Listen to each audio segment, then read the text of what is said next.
이번에는 이제 주제를 바꿔서 또 얘기를 드리겠습니다. 자, 지금부터는 이제 요 두 번째 거죠. 개헌안에 대해서 설명을 드리겠습니다.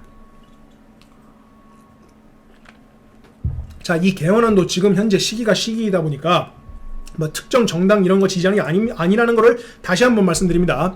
지금 현재 이 개헌안 관련해서 설명을 드리는 겁니다. 자, 지난 3월 6일에는 개헌안이 지금 갑자기 기습적으로 발의가 됐어요. 그러면서 국회에서 약 몇 명입니까? 상당히 많은 그 정치인들이 여야 할 거 없이 지금 그 뭡니까? 야당은 23명인가요? 33명인가 23명인가 하는 그 의원들이 나왔고, 또 여당 의원들도 지금 상당수가 지금 다 이걸 합류를 해가지고 상당히 많은 사람들이 이걸 개헌을 지금 발의를 한 상태예요. 그러면 이 개헌안을 살펴보면은 무슨 내용이 바뀌었느냐? 자, 이렇게 돼 있어요. 기존안 대비 이 신형, 이 새로 지금 개헌을 하겠다고 하는 개헌안에는 뭐라 돼 있냐? 요 글자가 들어갑니다. 자, 원래는 헌법 개정은 국회 제적 의원 과반수나 국회의원 선거자 대통령의 선거자 또는 대통령의 발의로 제한된다라고 되어 있는데, 새로 만든 거는 이렇게 되어 있어요. 100만인 이상이라는 게 들어가요. 그러니까 국민의 100만인 이상이 이거를 제한할 수 있다라고 되어 있어요. 그러니까 한마디로 원래는 국회의원 과반수 또는 대통령의 발의, 이 두 가지 경우로만 헌법 개정이 됐는데, 국민의 100만인이 동의를 하면은 개헌을 할 수 있다라는 내용이 추가가 된 겁니다. 자, 이게 문장 몇 글자 되지도 않아요. 거의 뭐 한 몇 자입니까? 이거 한 20자도 안 되는 이 글자 하나 추가했는데, 이게 엄청난 차이가 있죠. 이게 무슨 차이가 있냐? 자, 여기서 제가 이거 설명을 드리는 거는, 이건 제가 예전에 지난번에 과거에도 한번 개헌안 얘기했을 때 쓴 글인데 지금 상황과 맞물려서 제가 다시 짚어보는 내용이에요. 그럼 뭐냐? 자, 여러분들이 아셔야 되는 게 이렇게 돼 있어요. 좀 올라보시면, 자, 이런 게 있어요. 고대 그리스에서 무슨 말이 있냐면, 옛날에 이제 이런 정치학이나 이런 데서 기본으로 하는 말 중에 민주주의는 가장 실패한 통치 개념이다, 이런 말이 있어요. 자, 이 말을 들으면 사람들이 깜짝 놀라죠. 뭐? 민주주의가 가장 실패한 통치 개념이라고? 그럼 뭐 공산주의를 찬양하는 거야? 아닙니다. 그 말이 아닙니다. 이 말이 무슨 말이냐면은, 여기서 말하는 민주주의라는 거는 다수결, 그러니까 잘못된 다수가 계속해서 장기 집권을 했을 때는 나라가 산으로 간다, 나라가 정말 엉망이 된다는 말을 하는 거예요. 그래서 여기서 말하는 민주주의는 파퓰리스트 데모크라시라 해가지고, 이런 포퓰리즘적, 그러니까 이 다수가 잘못된 방향으로 나아가는 민주주의를 언급하는 거예요.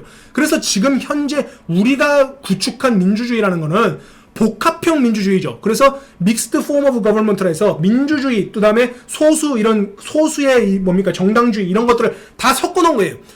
다수가 잘못 나가는 거를 방지하는 방지책들이 다 사회 전반에 다 시스템으로 깔려 있어요. 그 중에 대표적인 게 뭐냐? 헌법이에요.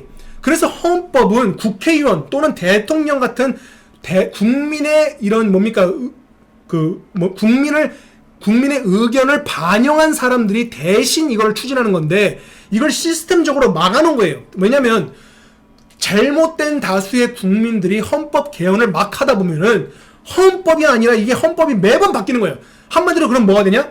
떼법이 되는 겁니다. 그렇기 때문에 떼쓰면 바뀌는 법 형태로 바뀌어서는 안 된다는 거예요. 그래서 이 100만인의 동의만 가지고 개헌을 한다는 거는 엄청나게 위험한 거고 지금 위태로운 건데, 이 내용을 여기다 지금 집어넣었다는 거예요. 이거를 지금 국민들이 우한폐렴으로 정신이 없는 사이에 3월 6일 날 이걸 발의를 한 겁니다. 그리고 여기에 여당 의원들도 많은 사람들이 이걸 동의를 했어요. 그 중에 지금 수많은 사람들이 이번에 공천을 또 확정을 받았고, 그러니까 이게 참 웃기는 상태로 가고 있습니다. 그러면은 이런 거가 정말 잘못됐다는 걸 여러분들이 아셔야 되는 게, 예전에 한번 여러분들이 좀 기억이 안 나실 텐데, 작년인가 재작년에 보시면 240번 버스 문제가 있었어요. 이게 뭐였냐면, 240번 버스에 엄마하고 아들이 올라탔습니다.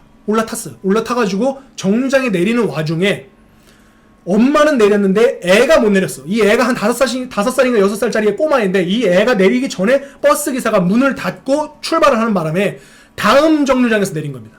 그래서 이거 관련해가지고 그 엄마가 너무 분개해가지고 청원을 올린 겁니다. 이 버스 회사, 이 버스 기사를 좀 어떻게 좀 처벌을 해주세요. 그래서 이 버스 기사가 일을 그만뒀습니다. 일을 그만두고 버스 회사도 욕을 무지하게 먹고. 그래서 이게 100만 동인가 그 엄청나게 많은 사람들이 청원으로 동의를 얻어가지고 그렇게 된 거예요. 그런데 이게 나중에 어떻게 됐어요? 나중에 확인해보고 당시 CCTV 영상을 확인하니까 이 엄마가 잘못을 한 거예요. 이 엄마가 자기 애를 간수를 똑바로 안 해가지고 같이 내려야 되는데 자기가 딴짓하다가 못 내려놓고서는 버스 기사랑 버스 회사를 욕한 거예요. 이게 알려지고 나서는 나중에 가서 네티즌들이나 여론들이 전부 다 아이고 그 버스 기사가 정말 착한 사람인데 괜히 잘못했다. 근데 이건 이미 끝났죠. 이거 다시 걷잡을 수 있습니까? 이거 다시 걷잡을 수 없이 나갔는데 다시 되돌릴 수 있습니까? 되돌릴 수 있어요? 지금 현재 우리나라 현재 자 세월호 사건이 나고 난 그 이전 시점 그 시점부터는 어느 순간인가부터 특히 이 정권부터는 국민청원 이 대통령 국민청원이라는 게 상당히 활성화되어 있어요. 뭐 하다가 좀만 잘못되면 아이 청원 올려야지. 뭐 하다가 내가 가다가 발가락에 문지방에 발가락을 찧어도 아이고 씨 청원 올려야겠다. 거의 지금 이런 꼴이에요. 이런 꼴로 나아가고 있고 거기에 20만만 동의라면 무조건 정부 대통령이 뭔가 나와서 말을 해요. 자 이게 여러분들은 좋은 것 같습니까? 이게 지금 다수결의 원칙인 것 같습니까? 이게 바로 과거 이 민주주의는 가장 실패한 통치 개념이다라는 게 거기서 나온 거예요. 잘못된 다수가 잘못된 방향으로 나아가면은 국가는 타락합니다. 그게 나왔기 때문에 이 청원은 상당히 양날의 검을 가지고 있고 상당히 주의를 해야 돼요. 미국도 청원 제도를 갖고 있지만 청원 제도는 항상 대통령이 무조건 하는 게 아니라 대통령한테 보고가 되고 보고된 사항을 다시 이 삼권 분립 시스템 안에 내려보내가지고 그 각계 부처가 정확하게 그걸 가지고서 움직이지 누구 하나 대통령 마음대로 뭐 어떻게 하는 게 아닙니다. 근데 지금 이거를 개헌안을 100만 동의만으로 바꾼다고 한다면 이런 식으로 되는 거예요. 240번 버스 사건처럼 누구 100만이 갑자기 기분에 휩쓸려가지고 야 때려 부수자 이래가지고 갑자기 가버리면은 완전히 나라가 떼법으로 몰리고 개헌을 진짜 밥 먹듯이 하는 그런 꼴에 처하게 됩니다. 그래서 이 100만 동의라는 건 상당히 위험한 거고 자 100만 동의가 다수결이 맞습니까? 그러면 이 다수결의 원리에 의해서도 맞지가 않죠. 국민이 4,500만 5천만이 되는데 100만이 꼴랑 동의했다고 해서 그걸 해줘야 됩니까? 해줘야 돼요. 그 다음에 노령층 국내에서 인터넷을 하지 못하는 노인 인구, 노령층은 자기는 국민이 아닙니까? 나이 60세 이상 되는 노인분들은 이런 컴퓨터가 서투른데 그 사람들이 청원을 이걸 인터넷으로 할 수가 있습니까? 그런 사람들은 국민이 아닙니까? 그러니까 지금 현재 이런 100만 동의라는 것은 상당히 잘못된 것이고 장기 집권을 위한 특정 세력의 특정 다수만을 위한 장기 집권을 하기 위한 대로를 만들어주는 꼴이기 때문에 이 개헌안은 상당히 위험한 것이고 이 개헌 골자를 국민들도 모르는 사이에 아주 조용히 지금 이걸 추진했기 때문에 여러분들이 이걸 절대로 동의하면 안 됩니다. 100만 동의는 절대로 5천만의 국민을 대변할 수 없는 것이고 지금 이미 이 국민청원에서도 나왔죠. 자 최근에 나온 뉴스 뭐 있습니까? 차이나 게이트 있죠. 이게 뭐예요? 한마디로 드루킹 같은 거예요. 중국발 드루킹이에요. 중국발 드루킹이 지금 현재 불거져가지고 이슈가 됐습니다. 지금 현재 국민청원 시스템 이것도 지금 100% 보안상 안전하다고 할 수 있을까요? 북한의 해킹 능력이 전 세계 1위입니다. 워너크라이 해킹 사건이 번졌었죠. 소니 픽처스 해킹 번졌었죠. 지금 2018년에 UN 보고서에서만 나온 것만 해도 북한은 2조 원의 돈을 외화를 전부 다 해킹으로 탈취해서 가져갔어요.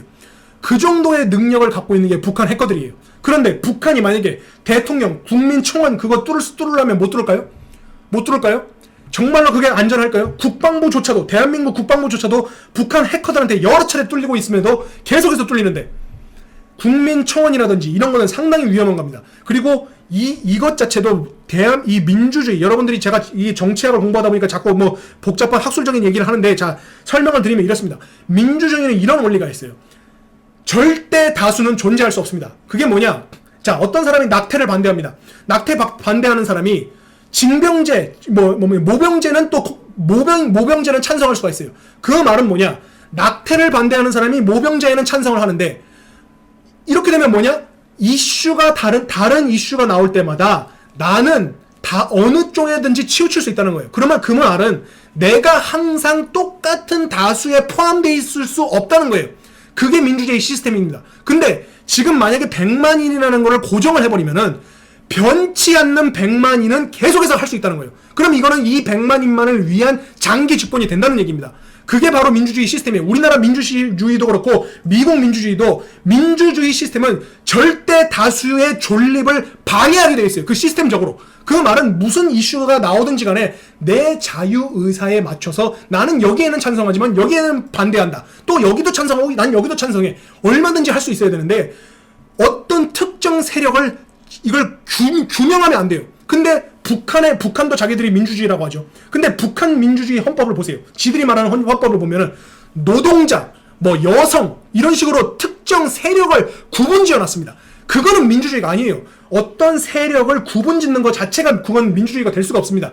그렇기 때문에 이 대한민국 헌법 같은 경우도 헌법 자체로 어떤 세력을 규명하지 않습니다. 구명하지 않아요. 그냥 이런 이슈적이나 이런 사안들로 이거를 분간을 해놓지 어떠한 세력 또는 특권 세력을 만들어 놓으면 안 되는데 자꾸만 지금 현재 헌법 개헌안들을 보면은 노동자, 뭐 무슨 여성, 무슨 장애인 이런 식으로만 규명을 하려고 해요. 이렇게 하려고 하는 조직일수록 그거는 공산당과 유착을 하고 있는 조직이고 공산화식 헌법을 원하는 겁니다. 그래서 이거는 절대적으로 여러분들이 견제를 해야 되는 것이고 100만인 서명, 100만인 이상의 동의라는 거는 말 같지도 않은 소리고 이거는 민주주의의 이념과 우리 대한민국 이승만 대통령이 세운 첫 번째 이 대한민국의 헌법을 완벽하게 깨부수는 거기 때문에 이런 건 절대로 동의하시면 안 된다는 거를 설명을 드립니다. 그래서 이 부분은 여러분들이 아셔야 되고 자, 이 내용이 그리고 지금 이미 발의가 됐습니다. 발의가 됐고